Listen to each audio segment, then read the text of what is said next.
ஞானானந்தமயம் தேவம் நிர்மலஸ்படிகாகிருதியும் ஆதாரம் சர்வ வித்யானாம் ஹயக்ரீவம் உபாஸ்மகே. நேயர்கள் அனைவருக்கும் அஸ்ட்ரோ KS ஐயங்காரின் பணிவான நமஸ்காரம். 2026 புது வருட ஆங்கில புத்தாண்டு பலன்கள். முதல்ல எல்லோருக்கும் என்னுடைய ஆங்கில புத்தாண்டு நல்வாழ்த்துக்கள். என்னுடைய சப்ஸ்கிரைபர்ஸ், என்னை ஃபாலோ பண்ணுறவங்க எல்லாருக்குமே உங்களுக்கு வாழ்த்துக்கள்.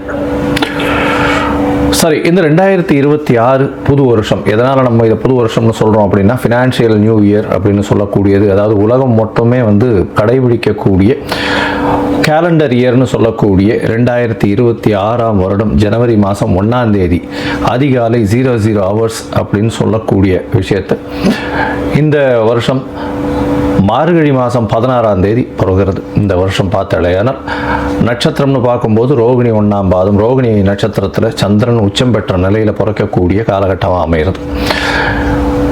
இந்த வருஷத்தினுடைய பலன்கள் எப்படி இருக்கும் அப்படின்றது ஒரு ராசியாகவும் பார்க்கலாம், பொதுவான பலன்களையும் கொஞ்சம் பார்க்கலாம். முதல்ல இந்த வருஷத்தினுடைய கோல்சாரம் என்னென்ன மாற்றங்கள் வருது அப்படின்றத முதல்ல பார்ப்போம். இந்த வருஷத்தில் காலபுருஷ தத்துவத்தின் 2வது ராசியான ரிஷபத்தில் சந்திரன் உச்சம் பெற்று இருக்கார், மிதுனத்தில் குரு வக்ரம், சிம்மத்தில் கேது.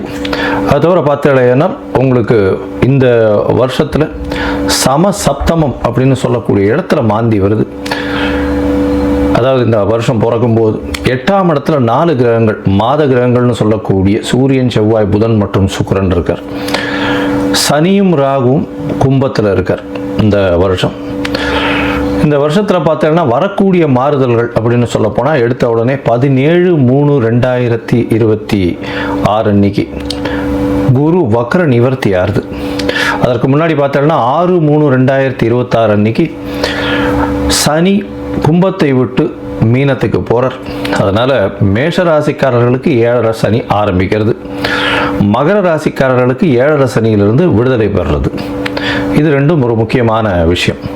அதே மாதிரி விருச்சிக ராசிக்காரர்களுக்கும் அர்த்தாஷ்டம சனி போகிறது, கடக ராசிக்காரர்களுக்கு அஷ்டம சனியும் போகிறது. இது மாற்றங்கள்.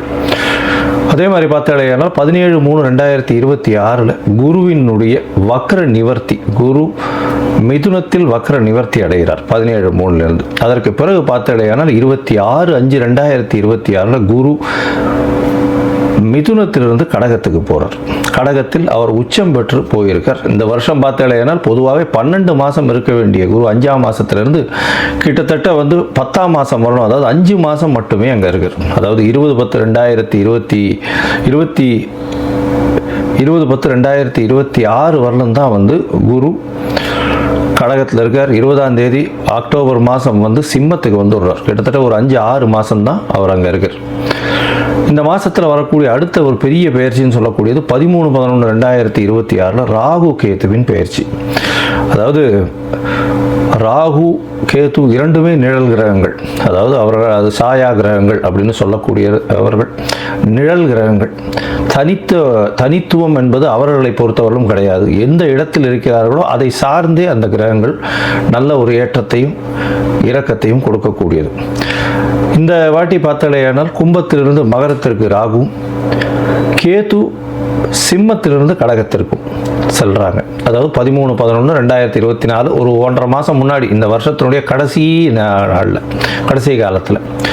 சரி, இந்த மாதத்தில் என்னென்ன மாற்றங்கள் இருக்குது, இந்த வருஷத்தில் எப்படி இருக்கும், பொதுவாகவே என்னென்ன விஷயங்கள் நடக்க போகிறது அப்படின்றதையும் பார்க்கலாம். இந்த வருஷத்தில் பார்த்தாலேயானால் வருஷம் பிறக்கும்போது கன்னியா லக்னத்தில் இருக்குது. 10ஆம் இடத்துல அதாவது குரு இருக்கார், பரிவர்த்தனை யோகத்தில் இருக்கார். குருவும் புதனும் பரிவர்த்தனை யோகம், 4-10 பரிவர்த்தனை மிகப்பெரிய ஏற்றம். இந்த வருஷத்தில் பார்த்தோம்னா நம்மளுக்கு பொதுவான பலன்கள் அப்படின்னு பார்க்கும்பொழுது தொழில் அபரிமிதமாக இருக்கும். அதுவும் கணக்கு தொழில்கள், ஷேர் மார்க்கெட் 85 95 வரலும் 95,000 பாயிண்ட்ஸ் வரலும் போகக்கூடியது நிச்சயமாக உண்டு. போன வருஷம், அதாவது 2025 நான் சொல்லியிருந்தேன், டிசம்பர் மாதத்துக்குள்ளே 85,000 பாயிண்ட் தாண்டக்கூடிய வாய்ப்புகள் அதிகம் அப்படின்னு சொல்லியிருந்தேன். ஏன்னா புதன் ரொம்ப ஸ்ட்ராங்காக இருந்ததுனால இந்த வருஷம் ஒரு 10,000 பாயிண்ட் வரலும் நிச்சயமாக மாற்றங்கள் ஏற்படுத்தும். 95,000 பாயிண்ட்லேருந்து 1,00,000 பாயிண்ட் வரலும் சென்செக்ஸ் வரக்கூடிய வாய்ப்புகள் நிச்சயமாக உண்டு. ஷேர் மார்க்கெட்டினுடைய இது ரொம்ப இன்க்ரீஸ் ஆகக்கூடிய வாய்ப்பு உண்டு. கணிதம் சார்ந்த துறைகள் எல்லாமே பலப்படும். அதை தவிர வந்து அனலிட்டிக்கல் லேப்ஸ் எல்லாமே வந்து ரொம்ப அதிகமாக இருக்கும். அதை தவிர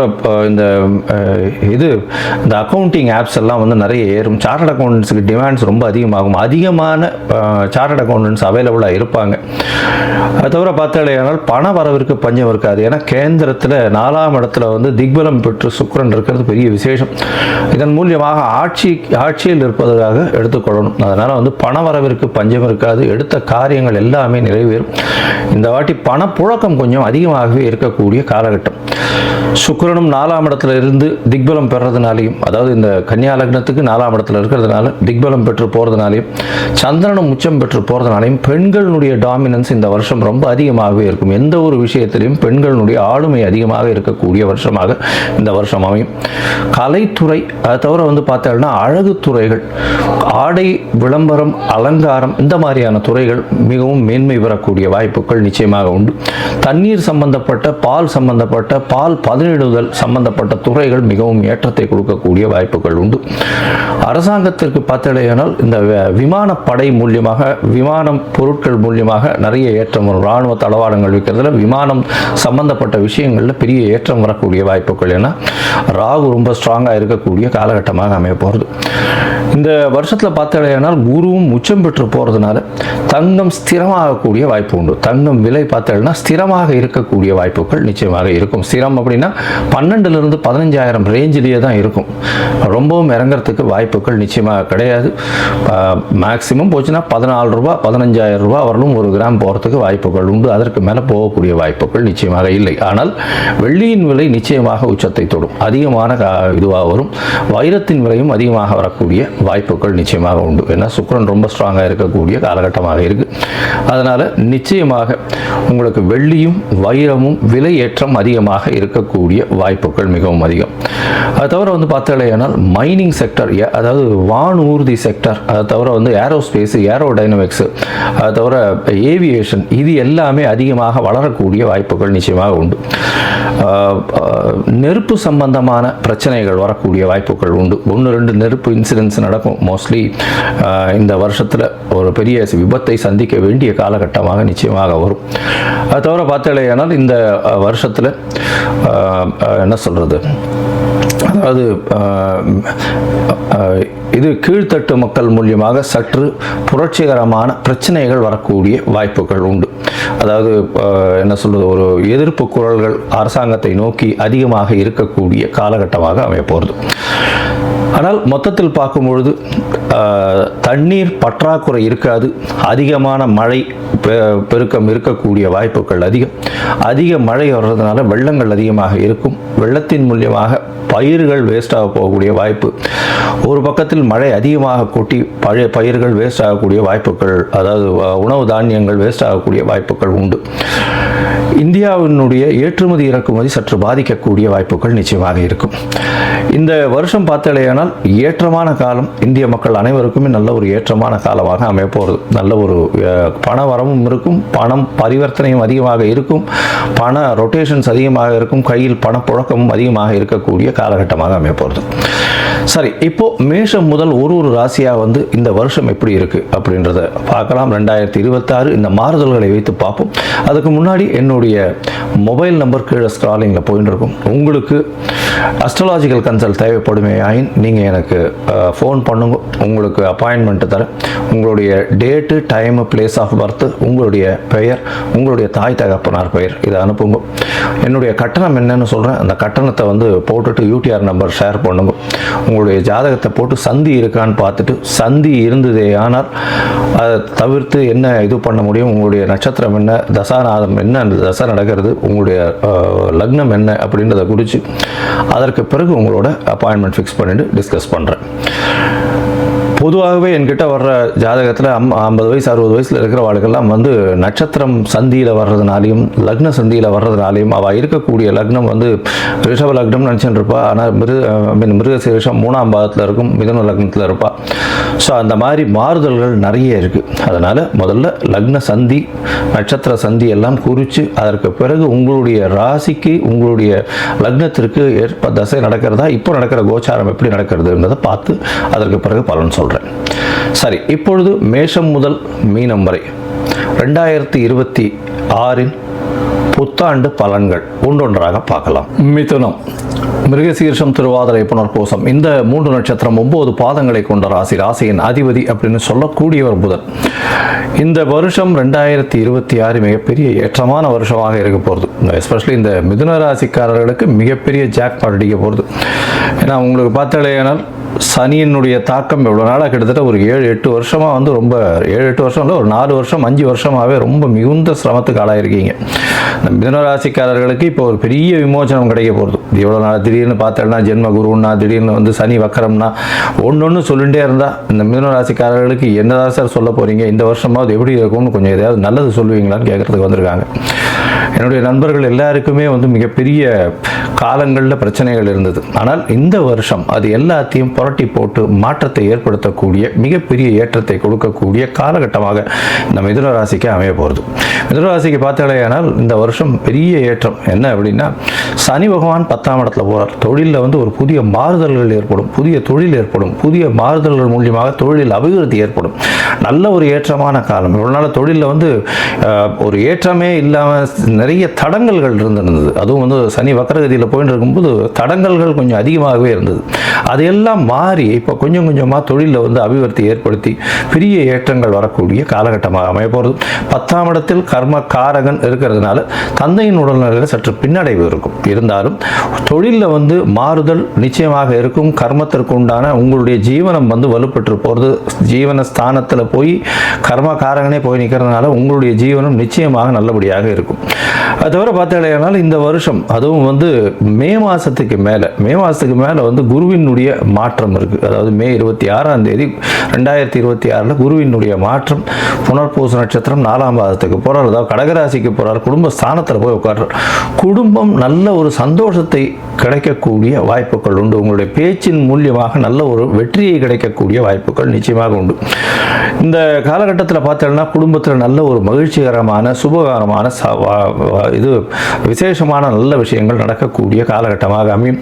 பணவரவிற்கு பஞ்சம் இருக்காது. ஏன்னா தனக்காரகன் வந்து தனஸ்தானத்தில் போய் உட்காந்து உச்சம் பெற்று போகிறான். அதனால் திடீர் யோகங்கள், அதுவும் வந்து இந்த மே மாதத்திலிருந்து கிட்டத்தட்ட ஒரு 10ஆம் மாதம், அதாவது அக்டோபர் வரலும் தான் வந்து குரு இருக்கார். அதனால் அந்த ஒரு 5-6 மாதத்தில் பார்த்தீங்கன்னா திடீர் பணவரவு, இவ்வளோ நாளாக எதிர்பார்த்துட்டு இருந்த ஒரு பெரிய மாறுதல்கள், உங்களுக்கு ஒரு பெரிய அதாவது ஒரு ப்ராஜெக்ட் வரணும்னு எதிர்பார்த்துட்டு இருப்பீங்க, அது வந்து கையில் சிக்கி உங்களுக்கு இவ்வளவு நாளாக கிடைக்காத ஒரு அற்புதமான பணம் வந்து நிச்சயம் வந்தே தீரும்.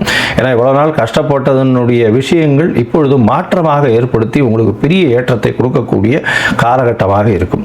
இந்த வருஷம் பார்த்தீங்கன்னா ராகு கேதுவின் பயிற்சி இந்த வருஷம் கடைசியில் வருது. அந்த ராகு கேது பயிற்சி பார்த்தீங்கன்னா உங்களுடைய ராசிக்கு 2ஆம் இடத்துல கேதுவும் 8ஆம் இடத்துல ராகுவும் வரப்போகிறது. ராகு கேதுவின் பயிற்சி அப்படின்னு பார்க்கும்போது 8ஆம் இடத்தினுடைய ராகு ஓரளவுக்கு நல்ல விஷயத்தை ஏற்படுத்துவார். இருந்தாலும் உடல் நலத்தில் ஜாகிரதையாக இருக்கணும். அதாவது 11ஆம் மாதத்துக்கு மேலே உடல் நலத்தை கொஞ்சம் ஜாகிரதையாக பார்த்துக்கோங்க. அதாவது வண்டி வாகனங்களில் கொஞ்சம் ஜாகிரதையாக போகணும்.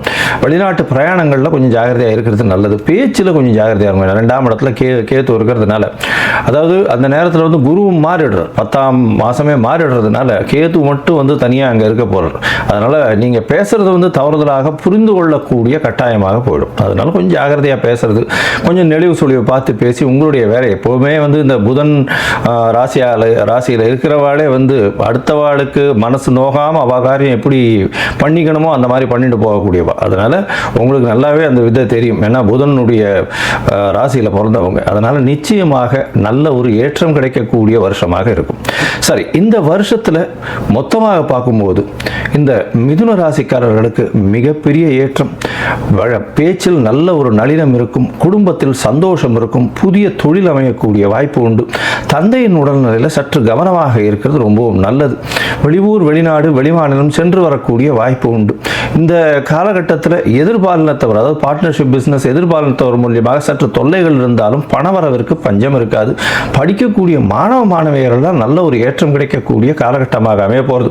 இந்த வருஷம் மொத்தமாகவே பெரிய ஏற்றத்தையும் மாற்றத்தையும் கொடுக்கக்கூடிய வருஷமாக இந்த வருஷம் அமைய போகிறது. இந்த காலகட்டத்தில் அருகில் இருக்கக்கூடிய சத்யநாராயண பெருமாள் கோயில் போயிட்டு வாங்க. ஹயக்ரீவர் போய் சேவிச்சுட்டு வாங்க.